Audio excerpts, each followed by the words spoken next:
A group of children sits glued to the television, watching the cheerful Teletubbies dance across the screen. Their laughter fills the room until piercing screams echo from outside, shattering the joyful mood. Fear grips them, their eyes wide with panic. A man bursts in, slamming the door shut to muffle the terrifying sounds. The children exchange confused glances, unsure of what's happening. Moments later, a woman rushes in, cradling a little girl in her arms.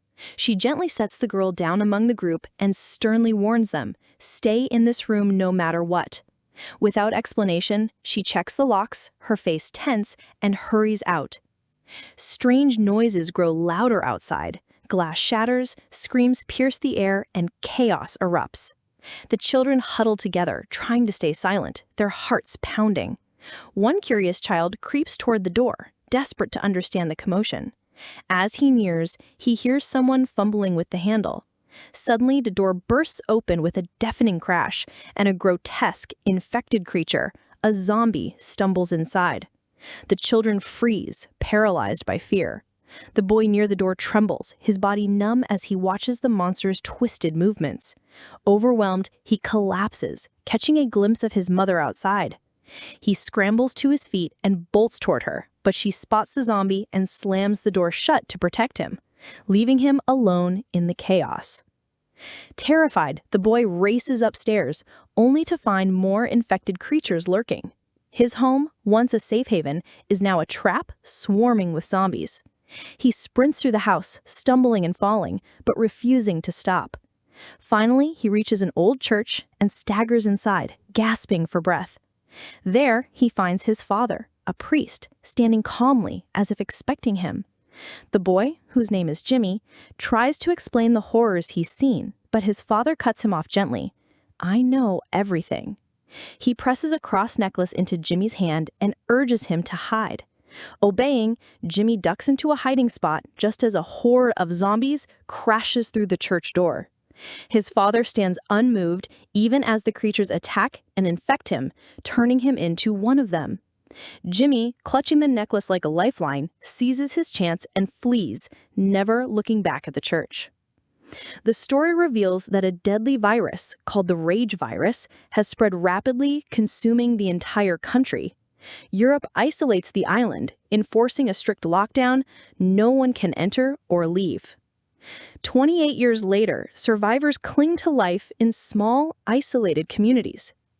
In one such settlement, a father wakes his son Spike with a sense of urgency, saying, "Today's a big day." Spike, only 12, leaps up, grabs his bag, and joins others preparing to leave. Each person carries handmade weapons, spears, knives, bows, crafted from whatever they could find, a testament to their resourcefulness in this stripped-down world. Spike carries a bow, a sharp dagger, and a small doll, a cherished relic from the past he refuses to part with, though it's useless in a fight. In the kitchen, Spike meets his father's friend, an older neighbor, waiting to share breakfast. A faint voice calls out, Spike's mother, bedridden and frail. Spike's father, Jamie, heads to her room, and Spike follows. His mother, pale and weak from a splitting headache, apologizes for interrupting them. She hugs Spike tightly, her worry evident. Jamie reveals their plan. They're leaving the safety of their land. His mother protests, "Spike's only 12 and I'm not well." But Jamie brushes her off and leaves the room. Spike stays a moment longer, comforting his mother as best he can. Before leaving, he hands her some food wrapped in a handkerchief and lies, "I'm just going to school," to ease her fears. She believes him. As they prepare to depart, the neighbor gifts Spike his first bow. Not just a weapon, but a symbol of the great task ahead. When Spike and Jamie leave the village, the community gathers, shouting words of encouragement. Their faces are grim, aware of the mission's dangers. At the edge of the safe zone, the community leader warns them, "Once you cross to the mainland, there's no coming back. No one will rescue you. Others have tried, and none returned alive." Undeterred, they find a hidden path across the sea, visible only when the tide recedes. They cross it carefully and reach the mainland, their destination. As the water rises, the path vanishes, cutting off any retreat. Moving forward, they hear an eerie song drifting through the air. Suddenly, they spot infected zombies, ghastly figures with protruding bones, taut skin, and hollow, terrifying eyes. Spike's mission is clear. He must take down one of these creatures to prove his readiness. Jamie urges him, be quick, fearless, and aim true. Every step heightens the pressure on Spike. They spot their first target, a slow, bloated zombie crawling unnaturally like a massive snake. Spike steadies his bow, takes aim, and fires an arrow straight into its neck, killing it instantly. More zombies appear, sluggish but growing in number. Jamie, unfazed, takes them down one by one with ease, his experience evident. Then they freeze at the sight of an infected child. Neither can bring themselves to fight it, and they back away. Spike, bolstered by his earlier success and his father's presence, feels a surge of confidence. Pressing deeper into the mainland, they stumble upon an old house, hoping to find useful supplies. Inside, the air turns heavy. In one room, a man hangs upside down, crows pecking at his flesh. Words carved into his chest spell out Jimmy. Jamie's face hardens as he explains, most people here aren't good anymore. Surviving alone makes them cruel, capable of things too horrific to imagine. The hanging man was a deliberate message, a warning. Jamie tells Spike, put him down, no hesitation. This is how you survive here. There's no room for doubt, no second chances. Spike pauses briefly, then fires an arrow into his man's head, ending his suffering. With the task done, Spike and Jamie venture deeper into the mainland, moving cautiously. They spot a gruesome sight. A deer's severed head hangs from a branch, its mangled body strewn below. It's clear this wasn't the work of ordinary zombies, but those infected with the rage virus, far more dangerous and unpredictable. A chilling realization hits Jamie and Spike. The creatures chasing them aren't ordinary zombies. These are alpha zombies, cunning, vicious, and far more dangerous than the rest. Fear surges through them as they spot a group of these monsters charging their way. Jamie yanks Spike close, his voice urgent. We run and shoot, no stopping. If we pause, they'll overwhelm us. It's a simple plan, but it could save their lives. The air crackles with tension as they brace for a desperate fight, every second critical to their survival. Spike's heart races, his training crumbling under the crushing weight of fear. Despite all his practice, he can't land a single shot. Panic takes over. The alpha zombies swarm closer, their numbers growing, the situation spiraling out of control. Jamie and Spike bolt back to the old house, barely making it inside. They scramble to the attic, barricading the door with furniture, boxes, anything they can find, creating a flimsy shield against the horrors outside. From a nearby hill, the alpha zombies watch, their glowing eyes tracking every move, sensing their prey's fear. With no other choice, they decide to hunker down for the night. Going back to the island now is too risky. The danger is overwhelming. As darkness falls, a bonfire blazes outside, its eerie glow unsettling. Spike whispers, "What's that?" Jamie shakes his head, uneasy. "I've been here before, but I don't know what this is." That night, Spike is plagued by a nightmare. His mother drowning, her face twisted in terror. He jolts awake, trembling, only to face a new threat. The old house's floorboards creak and collapse beneath them. They escape just in time, realizing they must return to the island immediately. Luck is on their side. The secret sea path is visible again. They hurry across, but the alpha zombies are relentless, tracking their every step. One lunges after them, moving with terrifying speed. Jamie and Spike sprint toward the island, hearts pounding, and just make it to safety. They signal the community's watchtower for help. Arrows rain down on the pursuing alpha zombie, but they barely slow it. Finally, a flaming arrow strikes true, engulfing the creature in flames and bringing it down.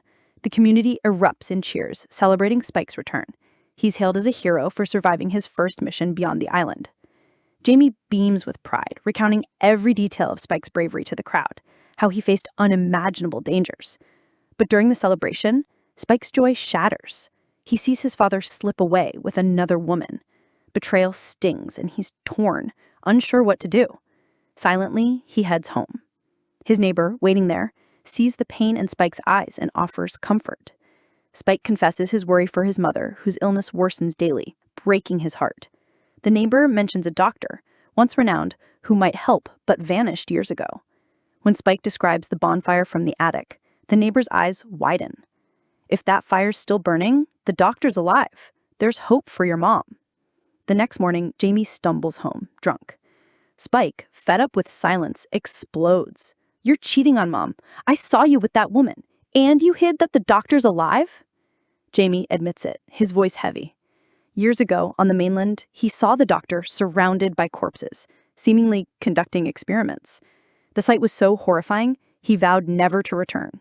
But Spike's made up his mind. He'll take his mother to the doctor, no matter the danger. Defiantly, he pulls a knife at Jamie, who easily disarms him, but leaves without punishment.